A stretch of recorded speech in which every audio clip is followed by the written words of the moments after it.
எதிர்வரும் ஜனவரி 19ஆம் தேதி பத்துமலை வளாகத்தில் மாபெரும் தேசிய பொங்கல் விழா மிக விமரிசையாக நடைபெறவுள்ளதாக ஸ்ரீ மகா மாரியம்மன் தேவஸ்தானத்தின் தலைவர் தான் ஸ்ரீ ஆர் நடராஜா தெரிவித்திருக்கிறார். இப்பொங்கல் விழாவுடன் இந்திய கலாச்சார மையத்தின் திறப்பு விழாவும் இரு பெரிய நிகழ்ச்சிகளாக நடைபெறவிருக்கின்றன. இந்திய பாரம்பரியத்தின் பண்பாட்டை இளைய தலைமுறைக்கு கொண்டு செல்லும் நோக்குடன் பல்வேறு அம்சங்களை கொண்டு கட்டப்பட்டிருக்கும் அக்கலாச்சார மையம் காலை 10:30 மணிக்கு திறப்பு விழா காணவிருப்பதாக தான் ஸ்ரீ நடராஜா கூறினார். நாம் பல ஆண்டுகளாக பேசிக் கொண்டிருந்த கலாச்சார மையத்தை கட்டி முடித்து விட்டோம். அந்த கலாச்சார மையத்தை நாம் காலை 19/1/25 10:30 மணிக்கு நாங்கள் திறப்பு விழா செய்யவிருக்கின்றோம்.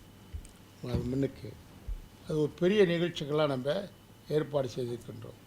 நம்முடைய நாட்டிலே நம்முடைய இந்திய கலாச்சாரம் பாரம்பரிய சாமான்கள், ஆட்டுக்கல், இந்த அரைக்கிறது, அப்புறம் உரல், அப்புறம் நாட்டியங்கள், பரதநாட்டியம், நம்முடைய பாரம்பரிய வாத்தியங்கள், பல நிகழ்வுகள்லாம் அங்கே வச்சுருக்கின்றோம். அந்த மண்டபத்தில் அங்கே ஒரு சிறிய நிகழ்ச்சிகள்லாம் நடைபெறுவதற்கும் இசை நிகழ்ச்சிகள் போன்றதெல்லாம் மற்ற காரிய நேரத்தில் நடைபெறுவதற்கு தேவஸ்தானம் ஏற்பாடு செய்து அங்கு கட்டப்பட்டிருக்கின்றது. பல்வேறு கலை நிகழ்ச்சிகள், தமிழக இசை கலைஞர்களின் பாரம்பரிய இசை நடன நிகழ்ச்சிகளும் இடம்பெறவிருப்பதாக இவர் கூறினார். இதனிடையே பத்துமலையின் வரலாற்றை அடிப்படையாக கொண்டு தான் ஸ்ரீ நடராஜா எழுதிய பத்துமலை பக்திமலை என்ற புத்தகமும் அந்நாளில் மாயிகாவின் தேசிய தலைவர் தான் ஸ்ரீ S.A. விக்னேஸ்வரன் மற்றும் துணைத் தலைவர் டத்து ஸ்ரீ M. சரவணன் முன்னிலையில் வெளியீடு காணவிருக்கிறது. அன்று காலை பக்திமலை என்ற ஒரு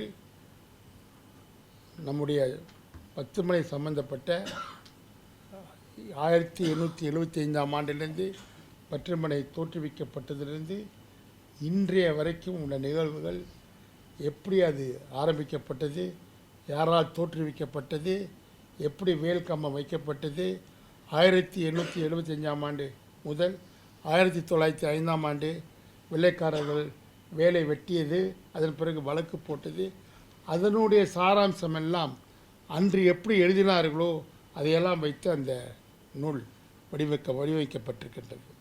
அதை நான் தயாரித்திருக்கின்றேன்.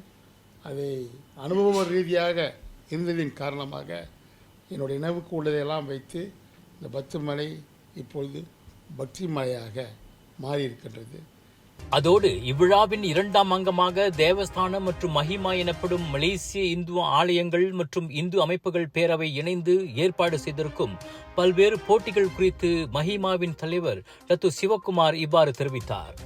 This will be a unity Pongal festival where all the temple will register under the Mahima member will be jointly together to help celebrate. We are expecting nearly to 100 to 150 participants on the Pongal things.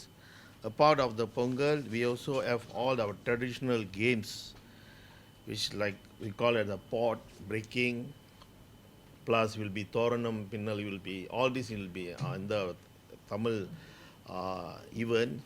We have so much of a competition, we have until 10 competition. The reason why we are doing all this, we actually want to bring back our way of culture back to our new